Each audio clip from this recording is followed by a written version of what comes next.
Good morning friends and welcome to the pre-market view. The final D-Day has come for the US election outcome, and it's a neck-to-neck fight, and the important states of Ohio, Georgia and New Jersey would decide what really happens. But compared to what the general feel was yesterday, that Obama could have edge and he could actually become the new president. Now looking at the current results which we have had so far, it looks like it's going to be a tough fight and it's difficult to take a final call, and we believe that by about 10:30, 11 o'clock India time we would have a fair bit of clarity about who's going to emerge as the new US president. From a market standpoint, if Obama wins, definitely it's going to be positive, because there is a consistency of the policy, the low interest rate regime, the liquidity pumping, all those things are definitely positive for the emerging market in terms of flow, and to that extent the uncertainty factor would be less. But in case the Romney comes, he has previously indicated that he is not comfortable with a low interest rate regime, and that could cause some turbulence in terms of what kind of policy action we can expect going forward. So to that extent, from our point of view, this could be a bit volatile in case Romney comes into power in US. Most of the US markets and European markets were up in anticipation of a win for Barack Obama. But today morning when we look at the Asian markets, most of them are soft because there is some kind of a neck-to-neck competition going on. In terms of flows, friends, FIs were net buyers to the tune of about 228 crore. And the domestic institutions were sellers to the tune of about 174 crore. But yesterday our market managed to do much better, and it closed somewhere around 5725. We have been pointing out that this 5700 to about 5750 is a sticky level. So in case the market manages to move above that level because of this US election outcome, there is a possibility of a quick about 100 to 150 points uptick in the Nifty, which could be played through some kind of an option strategy, maybe buying a 5800 call and selling about 5900 to 6000 kind of a call. So this could be a strategy in case there is a favorable outcome in the US and you see the market really moving up. On that note, let me invite Shaival to take us through important F&O cues and ideas and strategies that we could have in the F&O markets. Good morning friends. In spite of FIs being net seller for the net seller in the futures and options segment for the first time in this entire series, we have seen that long positions have been accumulated in the market as 4.84 lakh shares were added in open interest with an increase in the cost of carry. The PCR ratio is able to maintain above the mark of 1 and has been continuously increasing. We have seen an uptick towards 1.12. Now we have a new entrant in the option matrix, that is 6100 call option, and on the low side we have seen that the focus from 5400, 5500 put option has shifted towards 5600 and 700 put option, whereas on the higher side 6000 call option has also witnessed a pretty good activity, but 5900 stands with the highest number of shares in the open interest. So what we feel is that if 5800 on Nifty on closing basis is taken off, then probably 5900, 6000 is the higher targets which Nifty will heads towards. Now from the intraday perspective, we have identified 3 stocks as a bias for the market is positive.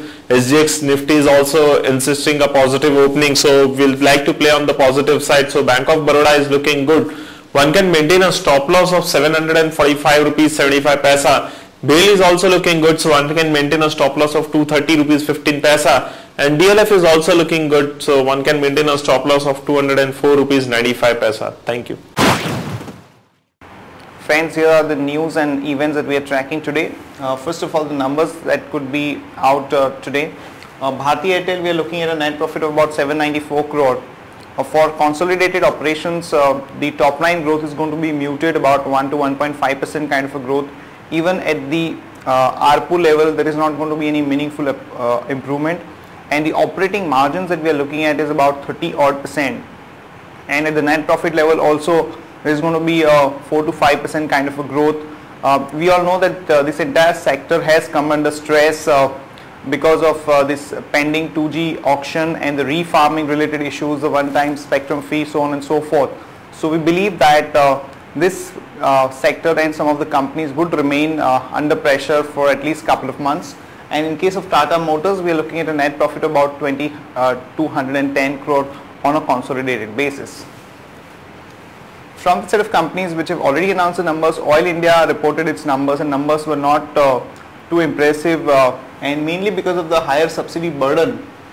There was a drop in the sales to the tune of about 24.5%, but overall we like the fundamental story of Oil India and we continue to be positive on the stock.